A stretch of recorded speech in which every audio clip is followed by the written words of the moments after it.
Christopher Columbus ने 1492 में जो यात्रा शुरू की, वह न केवल एक महान समुद्री अभियान थी, बल्कि यह इतिहास की एक निर्णायक घटना भी बनी। जिस यात्रा के लिए उसे आज तक याद किया जाता है, उसमें कोलंबस ने नई दुनिया, अमेरिका की खोज की। हालांकि यह यात्रा जैसा उसने सोचा था, वैसा नहीं निकला। कोलंबस का उद्देश्य एशिया, खासकर भारत तक पहुंचने के लिए एक समुद्री मार्ग खोजना था, लेकिन वह कहीं और पहुंच गया। कई इतिहासकारों का मानना है कि कोलंबस ने अपनी यात्रा के उद्देश्य को कुछ हद तक छिपाया और कुछ अज्ञात तत्वों को भी छुपाया। तो क्या कोलंबस ने जानबूझकर अपनी दिशा बदली? क्या उसकी यात्रा वास्तव में एक ऐतिहासिक दुर्घटना थी, या वह जानबूझकर कुछ और चाहता था? कोलंबस की यात्रा के पीछे मुख्य उद्देश्य था एशिया तक पहुंचने का एक नया समुद्री रास्ता खोजना।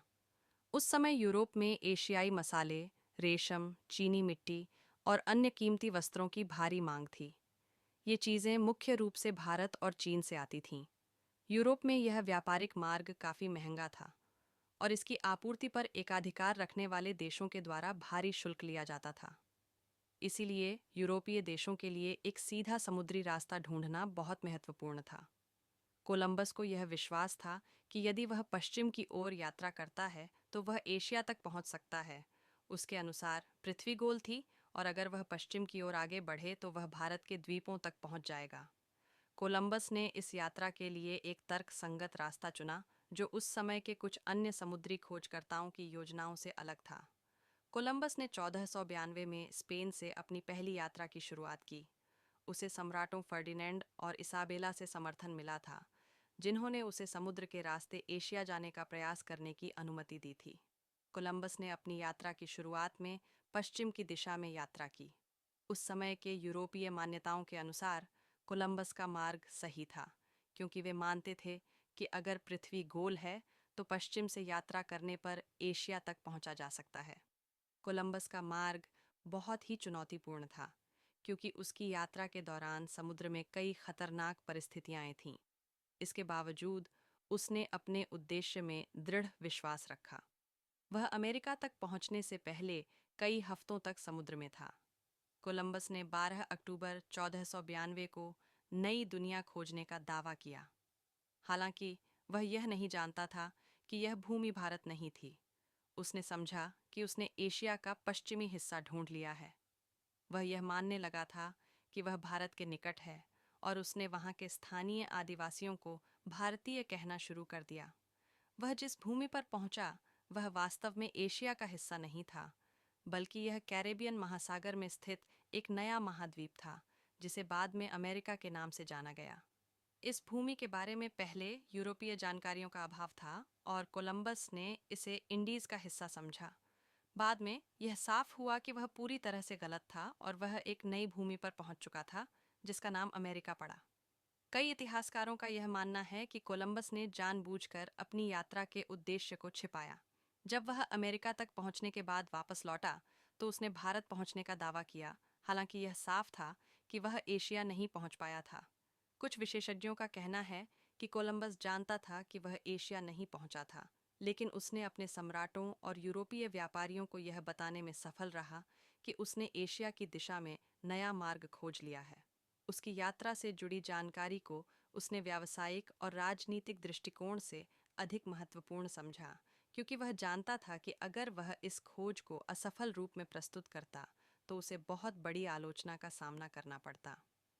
कोलंबस ने इसके बाद भी कई अन्य अभियानों की योजना बनाई, जिसमें वह पश्चिम की ओर यात्रा करके एशिया की खोज में जुटा रहा, लेकिन हर बार उसे नए महाद्वीपों का ही सामना हुआ। कोलंबस के यात्रा मार्ग और उद्देश्यों को लेकर कई रहस्य बने हुए हैं। कुछ इतिहासकारों का मानना है कि कोलंबस ने जानबूझकर गलत जानकारी दी, ताकि उसे विजेता की तरह प्रस्तुत किया जा सके। उसने यह दिखाने की कोशिश की कि उसने एक नया मार्ग खोजा है, लेकिन यह पता नहीं था कि वह एक नई दुनिया की खोज कर रहा था। इसके अलावा कोलंबस की यात्रा के दौरान कुछ ऐसी घटनाएं भी घटीं जो संदिग्ध हैं।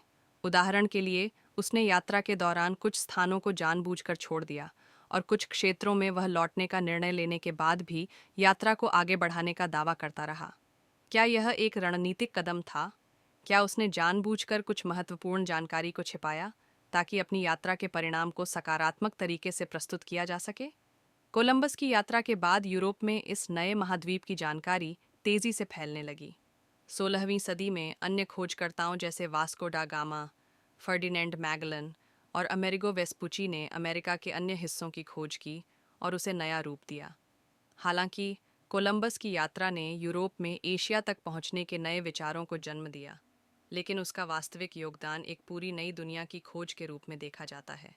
कोलंबस ने खुद इसे भारत माना, लेकिन इतिहास ने उसे नई दुनिया का खोजकर्ता बना दिया।